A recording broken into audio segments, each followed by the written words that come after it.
I still remember the exact moment I met Randy. My apartment had flooded because the neighbor upstairs left their tub running literally all weekend. I was stressed, exhausted, and crashing on my brother's couch when Randy showed up.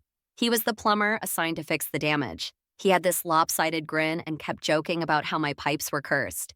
Every time he left, he somehow found a new issue and had to come back. Back then, I thought it was cute. Now I wonder if he purposely dragged it out just to see me more.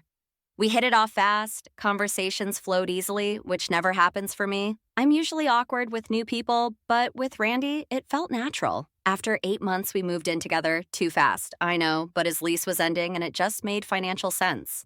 Randy worked as a plumber, but it was always chaotic. He'd switch companies constantly. Either he was let go for being late or he'd quit because his bosses were idiots. Red flag number one, and I ignored it. I told myself he just hadn't found the right place yet, that once he did things would level out.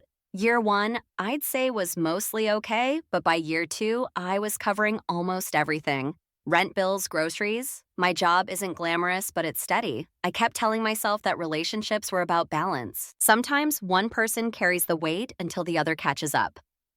Right? He used to send me these long, angry voice messages on Telegram ranting about how his boss treated him like a brainless monkey or mocked his accent. I'd save the worst ones, not really knowing why. Maybe part of me already knew. Maybe deep down I was preparing. The way he talked about his parents too, it made me uncomfortable. He'd call his dad pathetic and his mom weak every time they refused to give him money. One time he left a 5-minute message trashing them for not helping with his car loan. Failures, he said, embarrassment of a family, and still I said nothing. Because I thought love meant patience, loyalty, giving someone time to become their best self. 6 months ago, Randy's 2015 Mustang broke down, way out of his budget, but he loved that car, called it his baby. Without it, he couldn't keep a job. So I offered to help with the payments. Actually, I ended up taking over the entire loan, $386 a month. It was a huge stretch for me financially, but I thought maybe this would finally be the turning point. Spoiler, it wasn't last week. I made the final payment on his car, and last night was our 3-year anniversary. I'd made a reservation at a restaurant we used to talk about trying fancy, overpriced, but I wanted it to be special. I got a new dress, did my hair spritzed on perfume I'd been saving for occasions. I wanted to feel like this was still something worth celebrating. I arrived at 7 p.m. He texted that he was running late. Just get seated. He wrote at 7:30. I'd sent 3 messages. No reply. By 8, my calls were going straight to voicemail. The waitress kept checking in with this pitying look on her face. I told her I'd wait a bit longer, 8:45. I'd been sitting alone for nearly 2 hours. Just as I was reaching for my purse to leave, he walked in with 4 of his friends. They were laughing already tipsy. And then Randy looked right at me and said loud enough for the nearby tables to hear, "See, told you she'd still be here like a pathetic little puppy." They all laughed. One of them, Jake, who's always rubbed me the wrong way, added, "Damn, you weren't kidding. She's trained good." Randy plopped down next to me, grabbed my cheeks like I was a toddler, and said, "This is why she's the best, pays my bills, waits around, never complains." Then turning to me with this disgusting smirk, "Did you think this was a romantic dinner? That's adorable. We've got a poker game after this. I just needed to make sure you're good for next month's payment." I didn't speak, couldn't. He grabbed my chin roughly and said, "Say something, or are you just gonna sit there looking like a sad little mutt?" More laughter. The waitress came back awkwardly, ready to order. I smiled. Somehow, actually, I'll just have another glass of wine. They ordered appetizers, joked about me watching my figure, made comments about how Randy had struck gold with someone so obedient. I sat there, eyes dry, heart breaking. When the wine came, I took a long sip, and then I said I needed the restroom. I walked away calmly, like nothing was wrong. But inside something had cracked wide open. 3 years, $12,000. And this is what I meant to him. I didn't cry in that restaurant. I didn't yell or throw the wine in his face. I didn't storm out or make a dramatic scene like in the movies. I just walked to the bathroom, locked the door behind me, and stared at myself in the mirror for what felt like hours. My makeup was still intact, my hair still curled. I looked like a woman who had it all together. But inside I felt like an empty glass. No anger, no sadness, just gone. 3 years of being the stable one. The fixer, the forgiver. 3 years of covering rent, of paying for dinners, of shouldering the weight of someone else's chaos, and now I was the punchline to his cruel little joke. I pulled out my phone. No messages from Randy, no apologies, not even a, "Where are you?" Instead, I scrolled to Telegram. I didn't know why. Maybe some part of me needed to feel justified. Maybe I needed to remind myself this wasn't just one bad night, it was a pattern. I opened the folder where I'd saved the worst of his voice messages. The one where he called his boss a dumber than dirt idiot. The one where he screamed at his mom, telling her she was a failure who couldn't even raise a decent son. The one where he told Jake that I was basically his sugar mama and he was just sticking around until something better came along. I'd saved them all, every single one, some even downloaded directly to my phone. Why did I keep them? Maybe I knew I'd need them one day. Maybe deep down, I'd always known this man was never going to change. I texted Emma, "Can you pick me up in 10?" She responded immediately with just one word. On my way back at the table, I kept it simple. I told them I had a work emergency, smiled, walked out, paid for my wine, told the server, "The gentleman will cover the rest." Then I left. That night, I didn't sleep. Emma sat with me, let me fall apart. We shared cookie dough from the tub and talked until almost sunrise. I couldn't stop shaking. Couldn't stop running everything through my mind frame by frame like I was trying to convince myself it had really happened. Around 1 a.m., my phone started blowing up. Calls, voicemails, texts from Randy. At first, he was furious. "Where the hell did you go? You seriously ditched me with the bill?" Then the tone changed. "Are you okay? I was just joking, babe. You're being dramatic. Talk to me, please." It was classic, the same cycle. Rage, guilt, tripping, manipulation. Fake concern, rinse and repeat. I didn't answer any of it. Instead, I started making a list, not a to-do list. A reclaim my life list, cancel the next car payment, block his number on everything, change all shared account passwords, gather every single one of his things from my apartment, forward those voice messages, let people hear what I've heard for years. I opened his banking app, the one I'd set up for him and had full access to since I made the car payments. The last one hadn't even cleared yet. I called the bank. "Hi. I need to report a fraudulent payment." I explained everything, how I'd been misled into making payments for a car that wasn't mine. They asked for documentation. I had receipts, texts, even voice clips. When they put me on hold to escalate the case, I just sat there breathing slow and steady like I was waking up from a coma. The next day, while Randy sent me increasingly desperate voice messages, I was at home packing up his stuff. I didn't fold anything, just shoved his shirts and jeans and shoes into black garbage bags, 7 of them just for his clothes. It felt weirdly empowering. This man had drained me dry, and now finally, I was taking myself back. I was halfway through the bathroom cabinet when my phone lit up again. Voicemail. From his mom, I expected screaming accusations, but instead, her voice was soft.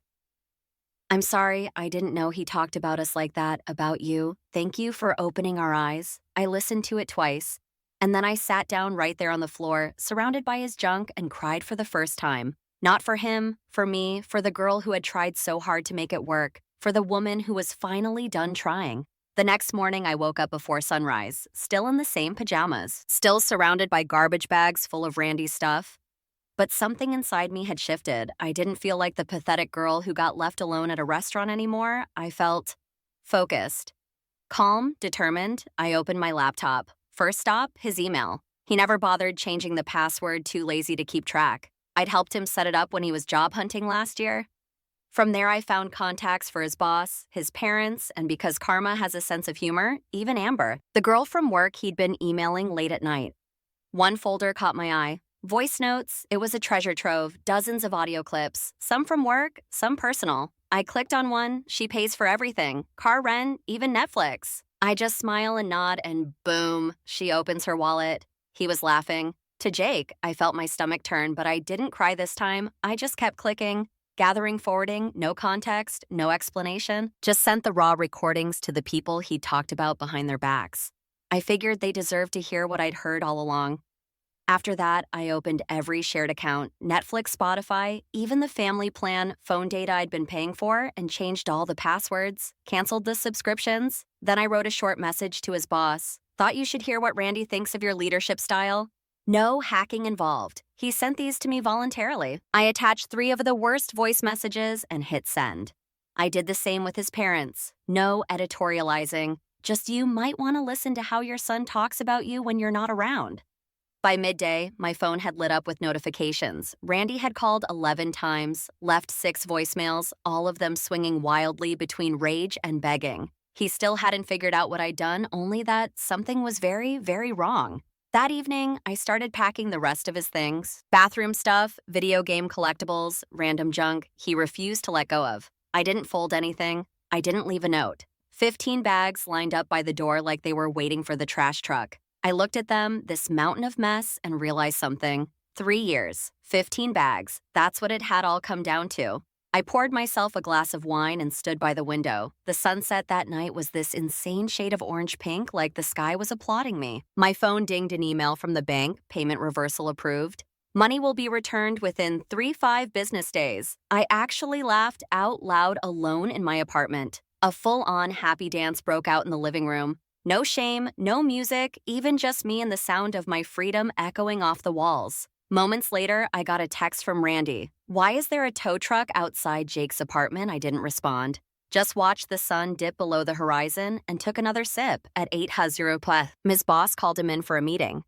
I knew this because I received a new burst of messages after panicked, furious, confused. By 10:00 p.m., his parents had received their clips. Apparently, his mom was in tears and his dad refused to speak to him. He texted me again. You ruined my life. One bad joke, and this is how you repay me. One joke, is that what we're calling 2 hours of public humiliation now?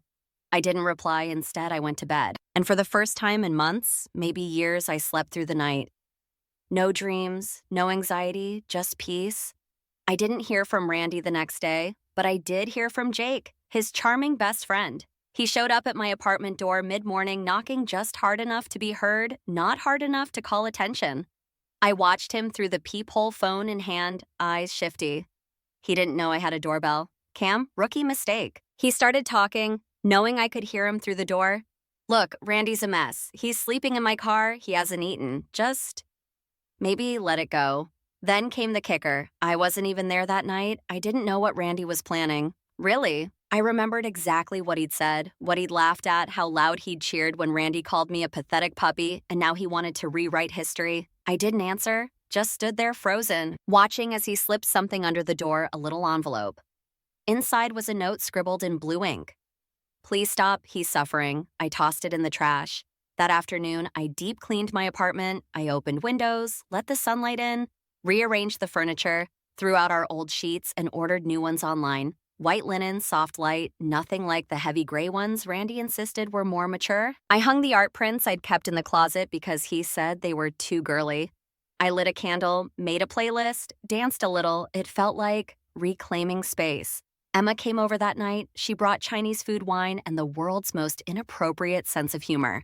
We made a timeline of everything that happened starting from the night of the restaurant, laid it out like a case file. She even helped me name the operation Project Closure. That night, I got another call from an unknown number. I didn't answer. But the voicemail came from Randy's mom. She sounded different, quiet, shaken. She thanked me again for the voice clip, said she never knew how deeply Randy resented them and that it hurt, but she was grateful. She said she hoped I was okay. I saved the message. Didn't call back. I wasn't ready for that conversation. Maybe I never would be. By Sunday, it was time to take out the trash. 15 garbage bags loaded into the back of Emma's brother's truck. We drove them to the local dump, windows down, music blasting like a victory parade.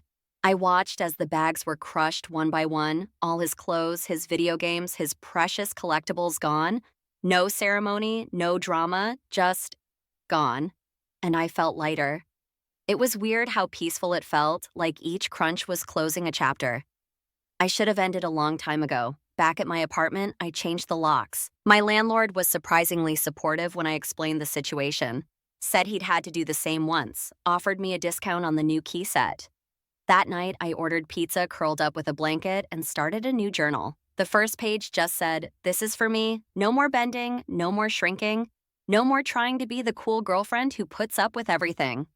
The next few days were quiet except for a dozen new burner accounts Randy tried messaging me from. I blocked them all, changed my number, locked down my socials. I even went to the shelter and met a cat named Kami. She's a tortie with attitude and zero tolerance for nonsense. She hissed at my brother but curled up on my chest like we'd known each other forever. I brought her home that day. Kami sleeps on my pillow now, purrs like a little engine, follows me from room to room like she's guarding me from ghosts. And maybe she is. Maybe I needed someone who didn't want anything from me, who just shows up soft and whole and says, "You're enough." Just like this, it's been 6 months since that night at the restaurant, 6 months since I sat alone at a table for two, still hoping for kindness from a man who thought humiliation was funny. Now I live in a new apartment across town. It's smaller, cozier, and a little overpriced, but it's mine. Every inch of it feels like freedom. I painted the walls light sage green, put up twinkle lights, even though Randy would have rolled his eyes and adopted a second cat. Her name is Luna, and she's Kami's moody little shadow. I started putting the old car payment, those $3 chunks of my paycheck, into a savings account.